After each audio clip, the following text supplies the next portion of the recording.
कई। नाज़रीन, हिन वक़्तु असां सां नसीराबाद जो तालका रिपोर्टर अल्लाह बख्श कुरैशी वीडियो लिंक ते मौजूद आहिनि। उन सां ॻाल्हायूं था त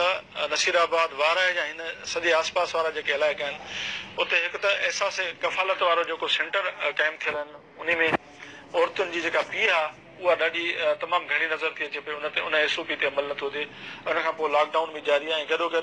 उते जेका पुलिस हिन वक़्तु कमु पई करे मुक़ररु थियल आहे उन्हनि खे बि यकीननि जेको आहे सो एप्रिशिएशन ॾियणु खपे, उन्हनि जी बि साराह थियणु खपे, छाकाणि त उहे फ्रंट लाइन ते जेको आहे हिन वक़्तु माण्हुनि जे तहफ़ुज़ जे लाइ, माण्हुनि खे जेको आहे बचाइण जे लाइ जेको आहे रोड रस्तनि ते मौजूदु आहिनि। त उन हवाले सां साणसि ॻाल्हायूं था। अलाह बख्श, छा सूरत हाल आहे तव्हांजे तालके वारा इन जे आसपास में? त हिन वक़्तु लॉकडाउन बि जारी आहे, सेंटरनि ते जेको आहे SOPs जो ख़्यालु नथो कयो वञे, उन खां पोइ राशन जी जेका तक़सीम आहे उहा केतिरे क़दुरु थी सघी आहे, या उन खां पोइ असांजा माण्हू जेके आहिनि अञा ताईं पुलिस खे तनक़ीद जो निशानो बणाइनि था, हालांकि उन्हनि जो तमामु घणो सारा जोॻो जेको आहे सो कमु आहे। हिन वक़्तु तमामु ॾुखी सूरत हाल में उहे 14-14, 16 कलाक माण्हुनि जूं जानियूं बचाइण लाइ रोड रस्तनि ते बीठल आहिनि। छा सूरत हाल आहे हिन हवाले सां? माण्हुनि जी छा राय आहे तव्हांजे इलाइक़े में?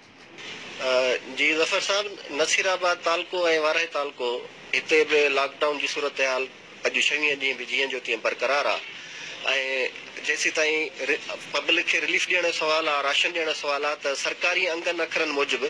नसीराबाद शहर जी आबादी 37,770 ॼाणाई वई आहे, जॾहिं त हिते 1 लख खां वधीक आबादी आहे।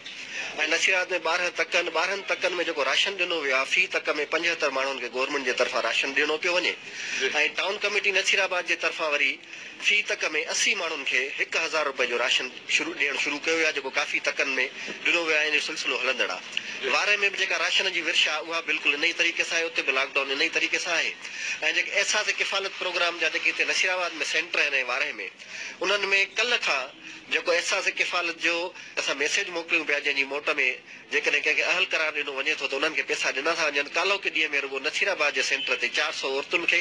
ऐं कुझु मर्दनि खे पैसा मिलिया आहिनि एहसास किफ़ालत तहत। ऐं असीं ॻाल्हि कंदासीं पुलिस जी, त हिते पुलिस पंहिंजो हिकिड़ो अहम रोल अदा कयो आहे ऐं पुलिस ते जेतोणीकि आवाम तनक़ीद बि करे थो, पर हक़ीक़त इहा आहे त पुलिस सुबुह जो सवेर खां ईंदे राति जो देरि ताईं हिते ड्यूटी करे थी, हिकु माण्हू ॾे वञे थी ऐं हितां जेका पुलिस आहे उहा लाउड स्पीकरनि ते निकिरी थी अचे, माण्हुनि खे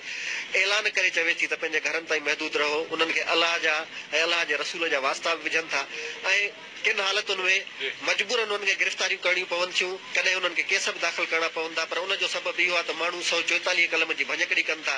ऐं जॾहिं ही पुलिस जो चवणु नथा वठनि ऐं हुजूम करे बीहनि था त उहो मजबूर उन्हनि जे ख़िलाफ़ कार्रवाई बि थियनि थियूं। पर हिन वक़्तु असां किफ़ालत जे सेंटरनि ते असां पुलिस खे ॾिठो आहे त हुते पुलिस जो हिकिड़ो बहितर किरदारु आहे। जेके ज़ईफ़ुल उमिरि औरतूं अचनि थियूं, ज़ईफ़ुल उमिरि मर्द अचनि था, उन्हनि खे सहारो ॾियनि था ऐं ख़ुदि शहर में बि उन्हनि जो जेको किरदारु आहे, अवाम सां हिकिड़ो दोस्ताना किरदारु रवैयो आहे जेको बिल्कुल साराह जोॻो आहे। न साराइण पुलिस सां हिन वक़्तु ज़्यादती थींदी। जी वॾी महिरबानी अल्लाह बख्श, तव्हां असांखे पंहिंजे सॼे जेका तालके जी सूरत हाल ऐं वारा जी उन खां आगाह कयो त हिते